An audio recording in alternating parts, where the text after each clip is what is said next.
Bible ఏం చెబుతుంది అంటే దేవుడు మన నిర్మాణం చేశాడు గనుక మనం ఎవరి కోసం బ్రతకాలి? ఆయన కోసం బ్రతకాలి.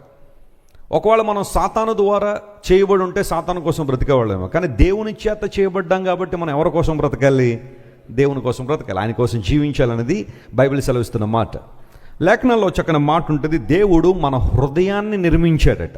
చెప్పండి, ఏం నిర్మించాడు? ఆయన మన హృదయాన్ని నిర్మించాడు. అందరికీ హృదయం ఉందా? ఇక్కడ ఎవరికైనా హృదయం లేని వాళ్ళు ఎవరైనా ఉన్నారా? మొన్న ఎవరికైనా అప్పు ఇచ్చేసానని అంటారా? అందరికీ హార్ట్ ఉంది కదా.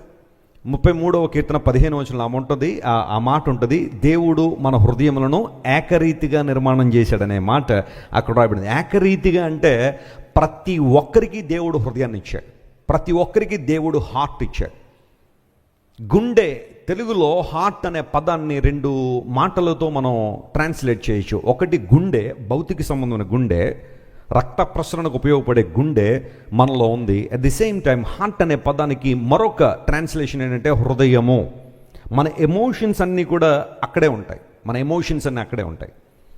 ఇప్పుడు దేవుడు హృదయాన్ని నిర్మించాడు అంటే ఆ హృదయం ఎవరికి ఇవ్వాలి? దేవునికి ఇవ్వాలి.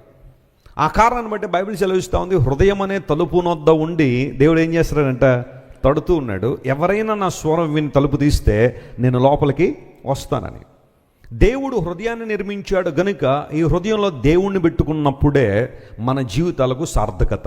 మన ప్రక్కన పెట్టేసి దేవుణ్ణి ప్రక్కన పెట్టి మరి ఏదైనా మన హృదయంలో తీసుకొచ్చామంటే అది మనకు భారమే కానీ మనకు ఆశీర్వాదము కాదు. బహుశా కొంతమంది తమ హృదయం నిండా ధనాన్ని పెట్టుకున్నారేమో. నీ ధనం ఎక్కడ ఉండునో నీ హృదయం అక్కడ ఉండును అన్నాడు కదా. కొంతమంది లాకర్స్ ఉంటాయి, లాకర్స్లో డబ్బుల్లోనూ బంగారం పెడుతూ ఉంటారు. రోజుకు ఒక్కసారైనా దాని గురించి ఆలోచన చేస్తారా? చేయరా? ఖచ్చితంగా చేస్తారు. లేదా ఒకవేళ ఇంట్లోనే ధనం ఉందనుకోండి, కొంతమంది దృష్టి అంతా ఎప్పుడు ఉంటుంది? దేని మీద ఉంటుంది? దాని మీదే. ఒక చోట ధనం పెట్టారనుకోండి, ఎవరైనా ఆ ప్రక్క వెళ్తుంటే వీళ్ళకి ఏమొచ్చేస్తూ ఉంటుంది? టెన్షన్. భర్త వెళ్ళినా కానీ ఏమో ఎక్కడ తీసేస్తాడో నా భర్త డబ్బులని. కొంతమందికి ఆలోచన. ధనం ఎక్కడ ఉంటుందో హృదయం అక్కడే ఉంటుంది. కొంతమంది హృదయాన్ని ధనంతో నింపుకుంటారు, మరికొంతమంది హృదయాన్ని లోక సంబంధమైన విషయాలతో, లోక సంబంధమైన అనుభవాలతో నింపుకుంటూ ఉంటారు.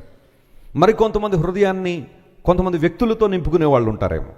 తరచుగా చెబుతూ ఉంటాను, ఎప్పుడైనా హాస్పిటల్కి వెళ్ళినప్పుడు ఒక స్కానింగ్ కానీ లేకపోతే ఒక ఈసీజీ కానీ ఇలాంటివి ఏమైనా తీస్తే ఈసారి వాటితో పాటుగా లోపల ఎవరెవరు ఉన్నారో లిస్ట్ వచ్చేసింది అనుకోండి, చచ్చిపోవడానికైనా సిద్ధమే కానీ అది తీయించుకోవడానికి మాత్రం ఏం చేయరు కొంతమంది, ఇష్టపడరు. ఎందుకోసం అంటే ఏమోనండి ఎవరెవరి పేర్లు బయటకు వచ్చేస్తాయో. మన హృదయాల్లో ఎవరికి చోటిస్తున్నాను? If you can place your God who formed you and made you in his likeness, you will see the purpose of your life, you will understand the reality of your life. హృదయాన్ని నిర్మించిన దేవునికి హృదయాన్ని ఇవ్వడం అది పెద్ద గొప్ప త్యాగం ఏం కాదు. ఎందుకంటే he has a right to have your heart. నీ హృదయంలో నివసించడానికి దేవునికి అధికారం ఉంది, ఎందుకంటే హృదయాన్ని నిర్మించిన వాడు ఆయన కనుక. ఆయన బలవంతంగా ప్రతి హృదయంలోకి వచ్చేయగలడు, కానీ ఆయన రాడు. ఎందుకంటే నా దేవుడు రాజు. హల్లెలూయా.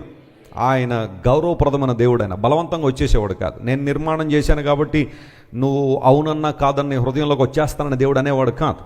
తలుపు నద్దుండి తట్టుచున్నానని అర్థం తెలుసా? If you give consent to him, if you can agree to invite Jesus into your heart, then he will come. చాలామందిలో ఈ ప్రశ్న ఉంటుంది, వెస్లీ గారు మనకెందుకండి ఈ పాటలు? బైబిల్కి చెప్పాల్సిన అవసరం ఏంటంటే దేవుడు అందరినీ ఒక్కసారి పరలోకమున ఆయన చేయాలని లోకంలో జనులంతా మారిపోవును గాక అంటే మారిపోరండి. మనకెందుకండి ఇంత ప్రయాస?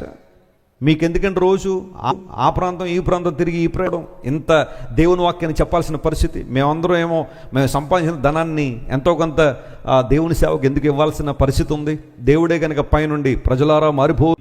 If you can show your consent to have Jesus in your heart, he can come and dwell in your heart. ఆయన వస్తారు, నీ హృదయంలో నివసిస్తారు. హృదయాన్ని నిర్మించిన దేవునికి హృదయాన్ని ఇవ్వడం పెద్ద త్యాగం కాదు. అది మన యొక్క ఒక మాటలో చెప్పాలంటే మనం చేయాల్సిన పని, దేవునికి మన హృదయాన్ని ఇవ్వడం. ఒకవేళ ఎంతవరకు నీ హృదయాన్ని వారికి వీరికి ఇచ్చి నష్టపోయావేమో, ఈరోజు యేసయ్యకి ఇచ్చే ఆ హృదయాన్ని ప్రభు నేను రూల్ చేస్తాడు. ఆయన సరైన విధానాన్ని నడిపిస్తాడు.